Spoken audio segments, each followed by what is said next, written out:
ETF index mutual funds నేర్చుకుని stock మార్కెట్లో రాణించాలనుకుంటున్నారా? వెంటనే ఈ నెంబర్కి కాల్ చేయండి. నమస్కారం. కార్తీక పురాణం 30వ రోజు పారాయణలోకి వచ్చాం. అయితే 29వ రోజునే కార్తీక వ్రతం చేయడం, దాని ఫలితాలన్నీ వినేసాము. ఈసారి 30వ రోజున పోలి పాడ్యమి వస్తుంది. అయితే 29వ రోజే మనం అమావాస్య నాడే దీపాలను పెట్టి పంపించే ఆచారము విధానము కొన్ని ప్రాంతాల్లో ఉంటుంది.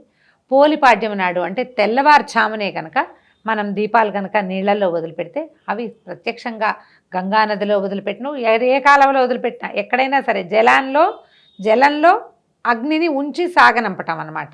అలా సాగనంపితే అది పరమేశ్వరుని చేరుతుందని, అది గంగానది అవుతుందని, ఆ తర్వాత ఈ వెళ్ళే దీపం ఎక్కడికి చేరుకున్నా అదే పరమేశ్వరుని స్థానం అవుతుందని చెప్తారు.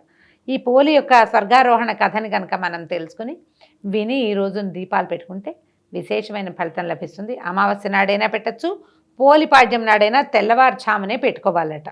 ఆచారాన్ని పాటించాలన్న మనసు ఉన్నప్పుడు మార్గం దానంతటా అదే కనిపిస్తుందని, భగవంతుని కొలవడానికి కావలసింది శ్రద్ధే కానీ ఆడంబరం కాదని, అన్నిటికీ మించి అహంకారంతో సాగే పూజలు ఎందుకు కొరగావని ఈ పోలి స్వర్గం కథ చెప్తుంది. తెలుగునాట ప్రతి వాళ్ళకి పోలి స్వర్గారోహణ కథ తెలుస్తుంది. అయినా కూడా మనం ఒక మాట చెప్పుకుంటాం అన్నమాట. కార్తీక మాసం చివరి రోజు రాగానే గుర్తుకొచ్చే కథ పోలి స్వర్గారోహణ కథ. ఇంతకీ ఎవరి పోలి అంటే పోలమ్మ అన్నమాట. అమ్మాయి పేరు పోలేరమ్మ అయ్యుండొచ్చు. ఆమె వెనుకున్న కథ ఏంటి, దాన్ని తలుచుకుంటూ సాగే ఆచారం ఏమిటి అంటే ఆసక్తికరమైన విషయాలు తెలుస్తాయి మనకి. ఈ పోలి స్వర్గం అచ్చ తెలుగుంటి మహిళ కథ. తెలుగు వాళ్ళే చెప్పుకుంటాం దీన్ని. కార్తీకంలో దీప ప్రాధాన్యతే కాకుండా ఆ ఆచారాన్ని నిష్కల్మషంగా పాటించవలసిన అవసరాన్ని కూడా తెలియజేస్తుంది. కార్తీకంలో ఏంటంటే దీపం పెట్టాలనే విధి. ఆ దీపం ఎవరికీ తెలియకుండా దాన్ని గంప కింద కప్పిపెట్టిన అమ్మాయికి ఎలా స్వర్గారోహణ లభించింది అనేది ఈ కథ అన్నమాట. ఆ పూర్వం కృష్ణా తీరంలో ఓ గ్రామంలో ఓ ఉమ్మడి రజక కుటుంబం ఉండేది. చాకలి వాళ్ళు అనమాట, రజకలు అంటే. అయితే ఈ కుటుంబంలో 5 కోడళ్ళు ఉన్నారు. వాళ్ళల్లో ఆఖరిదే చివరి కోడలు పోలి. అయితే ఆమెకి చిన్నప్పటి నుంచే పూజలు, దేవుడు అంటే ఎనలేని భక్తి. ఆ అమ్మాయి ఒక దేవాలయ ప్రాంగణం పక్కన ఉండేటువంటి చెరువులో బట్టలు ఉతికేదట చిన్నప్పటి నుంచి వాళ్ళ అమ్మ నాన్నతో కలిసి. అయితే ఈ బట్టలు ఉతికే క్రమంలో దేవాలయంలో నుంచి వినబడేటువంటి మంత్రాలు అవి ఆమెను ఆకర్షించేవి. ఇది చూడండి, పూర్వజన్మ సుకృతం. ముందు జన్మలో ఇలా అవన్నీ వినడానికి అలవాటు పడిన వాళ్ళు ఎక్కడో ఉండే ఆ పూర్వజన్మ సంస్కారం వల్ల ఆ అమ్మాయి అవి వింటూ ఉండేది. ఆమె కూడా భక్తి, ఖచ్చితంగా కార్తీకంలో ఇది చేయాలి, మార్గశిరంలో ఇది చేయాలి, ఆ విషయాలు అవి తెలుసు అన్నమాట. అయితే ఈ పోలి అత్తగారికి మాత్రం చాలా గట్టి పట్టుదల ఉండేదట. ఎందుకంటే వాళ్ళ ఊళ్ళో, ఈ కృష్ణా తీరంలో ఉన్న పల్లెటూళ్ళలో ఈవిడ ఒక్కతే మహాభక్తురాలుగా చెప్పుకునేవాళ్ళు. ఆవిడ పూజలు బాగా చేస్తుందని. తనంత మహాభక్తురాలు వేరే వాళ్ళు లేరని, ఆచారాలను పాటించే హక్కు ఆమెకే ఉందని ఆమె యొక్క అహంభావంగా ఉండేది.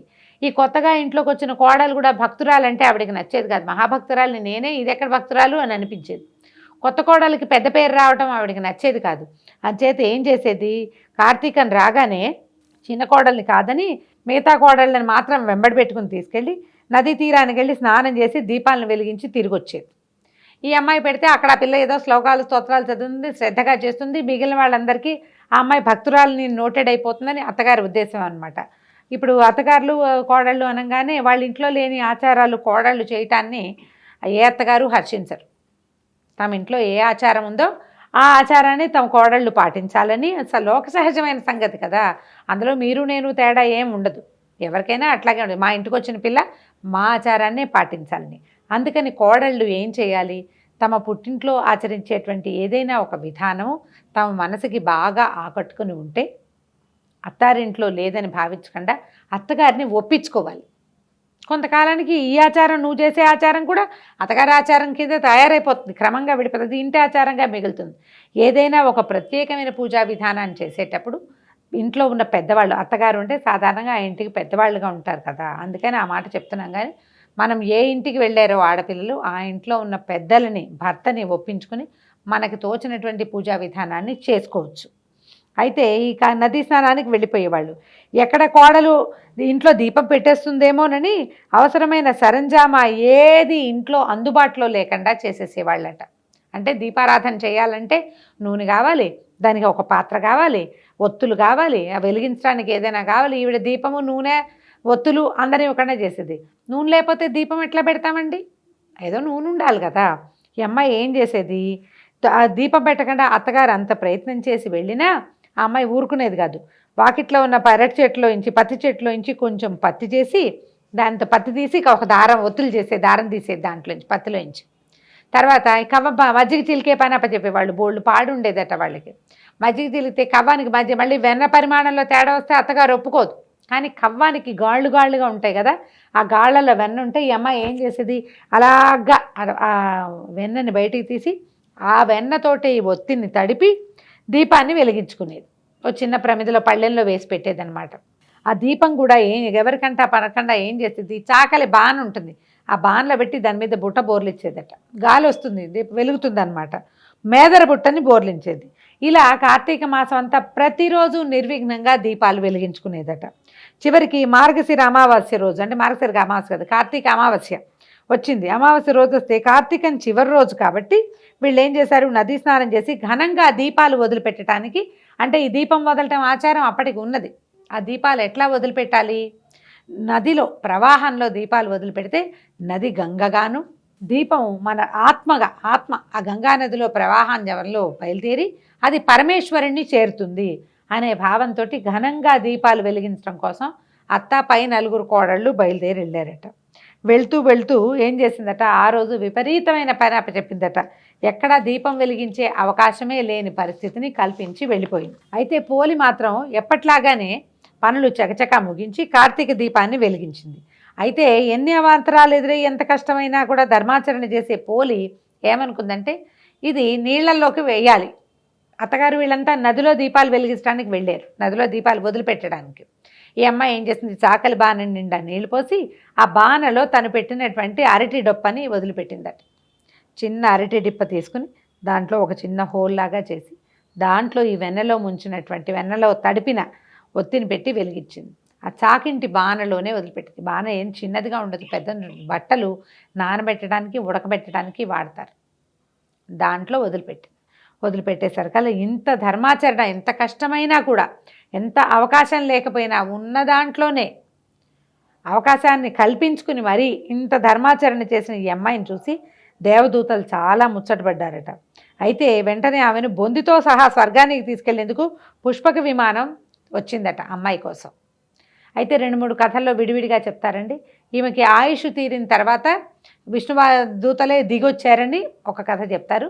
పోలి స్వర్గారోహణ సశరీరంగానే చేసిందని ఓ కథ చెప్పుకుంటాం. అయితే పుష్పక విమానం దిగొచ్చింది. అప్పుడే ఇంటికి చేరుకుంటున్న అత్తగారు ఆమె మిగతా కోడళ్ళు ఆ విమానాన్ని చూసి, అబ్బో మనం 14 రోజుల నుంచి బ్రహ్మాండంగా దీపారాధనలు చేసాము, ప్రతిరోజు నదీ స్నానం చేసాము, ఆఖరికి జ్వాల కూడా మాలికా తోరణం కూడా వదిలిపెట్టాము. జ్వాలామాలికా తోరణం దీపాల వరస బోళ్ళని, అంటే ఈ అరటి దీప పెద్ద దాంట్లో 9 దీపాలు 5 దీపాలు అలా పెడతారనమాట. అది కదిలి వెళ్తుంది. ఇవంతా చేశాం కాబట్టి మన కోసమే వచ్చిందని వాళ్ళు చాలా సరదా పడ్డారు. కానీ అందులో ఆ విమానం పైకి లేస్తుంటే అందులో పోలి కూర్చుని ఉండేటట్టు చూసి నిర్ఘాంతపోయారు. ఎలాగైనా ఆమెతో పాటే తాము కూడా స్వర్గానికి వెళ్ళాలనుకునే ఆత్రంలో పోలి కాళ్ళు పట్టుకునే ప్రయత్నం చేసినా కూడా ప్రయోజనం లేకపోయిందట. విమానంలోని దేవదూతలు పోలికి మాత్రమే స్వర్గానికి చేరుకునేంతటి నిష్కల్మషమైన మనసుందని చెప్తూ వాళ్ళని కిందకి దింపేశారు. ఈ నేపథ్యంలో తెలుగునాట మహిళలంతా పోలిని తలుచుకుంటూ అమావాస్య రోజు ఉదయాన్నే అరటి దుప్పలలో వత్తులను వెలిగించి నీటిలో వదిలిపెడతారు. ఇలా వదిలిన దీపాలని చూస్తూ పోలి స్వర్గారోహణ పర్వాన్ని తలుచుకోవాలన్నమాట. స్వర్గారోహణ ఎలా జరిగింది, అమ్మాయి ఎలా వెళ్ళగలిగింది, అలాగే ఒక రజక స్త్రీకి ఎట్లా దివ్య విమానం వచ్చిందంటే, భగవంతుడికి ఈ కులాలు మతాలు వీటి విచక్షణ లేదు. నిశ్చలమైన భక్తి, నిష్కపటమైనటువంటి పూజా విధానం ఎవరి ఎందుంటుందో వాళ్ళ ఎందు భగవంతుడు ఉంటాడు అని చెప్పటం కోసమే ఈ చిన్న కథని చెప్తారు. కార్తీక మాసంలో ఏ రోజు దీపాన్ని వెలిగించలేకపోయినా ఈ ఒక్క రోజున 30 ఒత్తులతో దీపం వెలిగించి నీళ్లల్లో వదిలినా కూడా ఫలితం లభిస్తుంది. ఎలా పౌర్ణమి నాడు 365 వెలిగిస్తాం కదా, అలాగా 30వ రోజునైనా సరే ఇలాగా నీళ్లలో వదిలిపెట్టగలిగితే 30వ రోజు 30 ఒత్తులు వెలిగించేస్తాం. ఇంత అరటి దొప్పలో 30 ఒత్తులు ఎలా వెలిగిస్తామండి అని అడుగుతారు. అదొక సిద్ధాంతం. వేర్వేరు ఒత్తుల్ని కలిపి ఒక 5 హోల్స్ చేయగలిగామనుకోండి, 6 ఒత్తులు కలిపి ఒక జ్యోతిగా వెలిగించుకోవచ్చు. 30 రోజులు చేసిన వాళ్ళు కూడా చేయొచ్చండి. అసలు చేయలేని వాళ్ళు ఇలా చేసుకోవచ్చు. చేస్తే మాసమంతా దీపారాధన చేసిన ఫలితం లభిస్తుంది.